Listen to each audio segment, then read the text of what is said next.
இதுவரை நாம் பார்த்தது.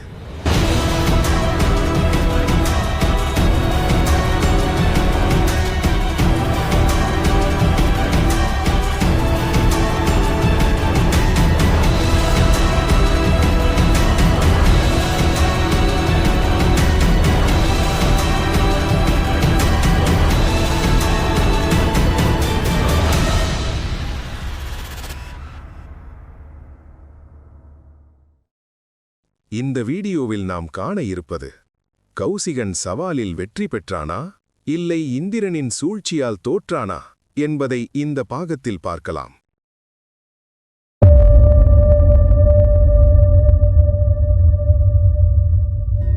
யுத்தம் முடிந்தது. 1000 தலைகளை வெட்டிய அந்த வாள் இன்று அமைதியில் உறங்குகிறது. ஆனால் அந்த அமைதி சாதாரணமானதல்ல. அது பூமியையும் ஸ்வர்க்கத்தையும் நடுங்க வைக்கப் போகும் ஒரு யுகத்தின் தொடக்கம். இயற்கை அவனை ஏற்றுக்கொண்டது. அவன் ஒரு மரத்தடியில் அமர்ந்து தவம் புரியத் தொடங்கினான். நாட்கள் கடந்தன, மாதங்கள் செல்கின்றன, வருடங்கள் வளர்கின்றன. ஆனால் அவன் அசையவில்லை. காற்றே அவனுக்கு உணவாகிறது. முடி காலத்தின் சாட்சியாக நீளுகிறது. உடல் இயற்கையோடு ஒன்றாகிறது. ஆனால் அவனுக்குள் ஒரு ஒளி மட்டும் உறுதியாக நிலை கொண்டிருந்தது. அவனுடைய தவத்தின் பலன் கைலாயம் வரை எதிரொலிக்க ஆரம்பித்தது. அந்த சத்தம் தேவலோகத்தில் உள்ள இந்திரனையும் சென்றடைந்தது. இந்திரன் அந்த சத்தத்தை கேட்டு குழப்பமாக இருந்தான். இந்திரா, உன் பதவி பறிபோகிவிடுமோ என்று கேட்டுக்கொண்டே நாரத முனிவர் தேவலோகம் வந்தடைந்தார். இதை கேட்டு கடும் கோபம் கொண்ட இந்திரன், என்ன சொல்கிறீர்கள் நாரதரே என்றான். நாரதர் சொன்னார், பூமியில் கௌசிகன் என்ற மன்னன் பிரம்ம ரிஷியாக வேண்டுமென்று தவம் புரிகிறான். அவனது தவம் தேவலோகம் தாண்டி கைலாயம் வரை எதிரொலிக்க ஆரம்பித்து விட்டது. அவன் மட்டும் பிரம்ம ரிஷி ஆகிவிட்டால் நீங்கள் எல்லோரும் அவனை எழுந்து நின்று வணங்க வேண்டிய நிலை வரும். ஒரு சாதாரண மனிதன் தேவர்களை கேள்வி கேட்பான் என்று கூறினார்.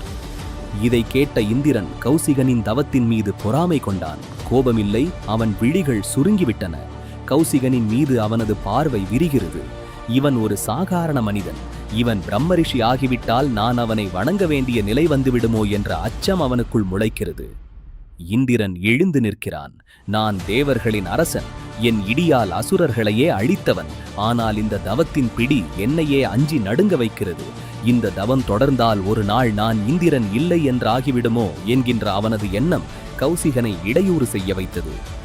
இந்திரன் வருண பகவானை மனதில் நினைக்க அடுத்த நொடியே வானம் கார்மேகங்கள் சூழ பெரும் மின்னலுடனும் இடி சத்தம் விண்ணை பிளக்க பெரும் மழையாக கொட்டி தீர்க்க வருண பகவான் தோன்றுகிறார். வருணன் கௌசிகனின் முன் நின்றான். கௌசிகா, காற்றில் பறக்கும் ஒரு காய்ந்த சருகு போல உன் தவத்தை என் கடல் சீற்றம் கொண்டு ஒற்றை நொடியில் அழித்து விடுவேன். உயிர் பிழைக்க ஆசை இருந்தால் இப்பொழுதே ஓடிவிடு என்று எச்சரித்தான். ஆனால் கௌசிகன் கண் திறக்கவில்லை. வருணன் சினந்தான். கடலின் ஆழத்திலிருந்து தன் தேவி வருணையை அழைக்கிறான். நீர் பிளக்கிறது. ஆழத்திலிருந்து ஒரு சுழல் எழுகிறது. வருணி தனது கொடூரமான ஆயுதங்களை கௌசிகனின் மீது வீசினாள்.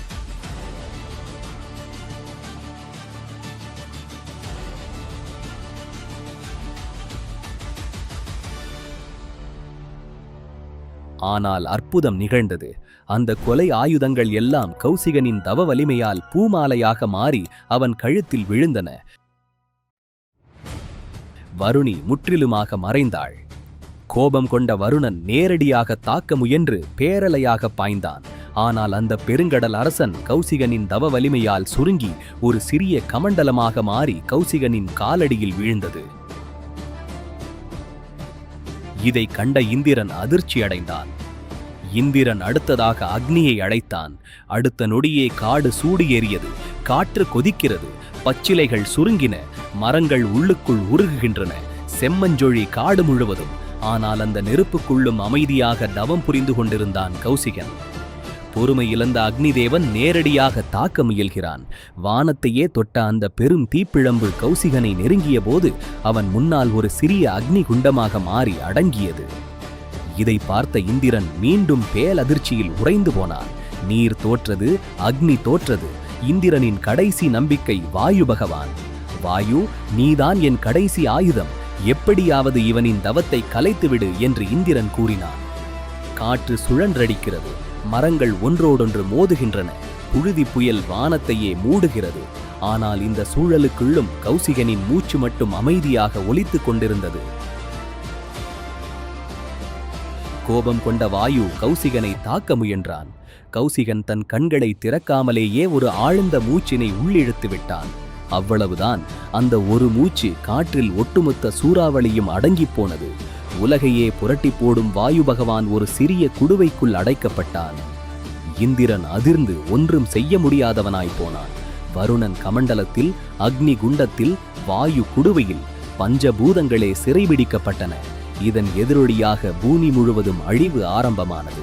மக்களுக்கு காற்றில்லை, தண்ணீர் இல்லை. உலகம் முழுவதும் ஒளி மறைந்து இருள் சூழ்ந்தது. இது கைலாயம் வரை சென்றடைகிறது.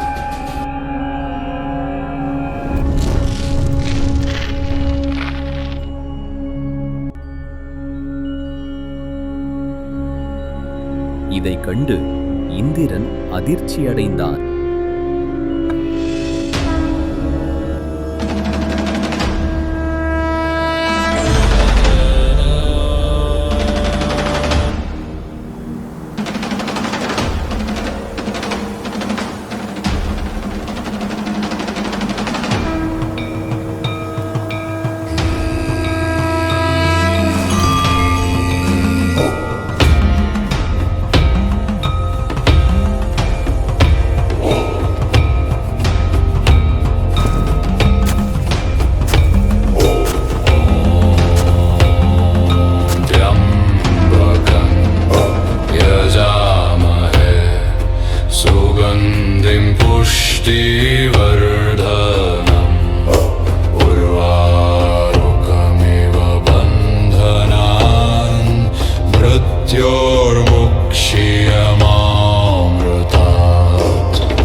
இந்த மாதிரி வீடியோக்களை தொடர்ந்து பார்க்க அன்டோல்டு மினிட்ஸ் சேனலை சப்ஸ்கிரைப் பண்ணுங்க.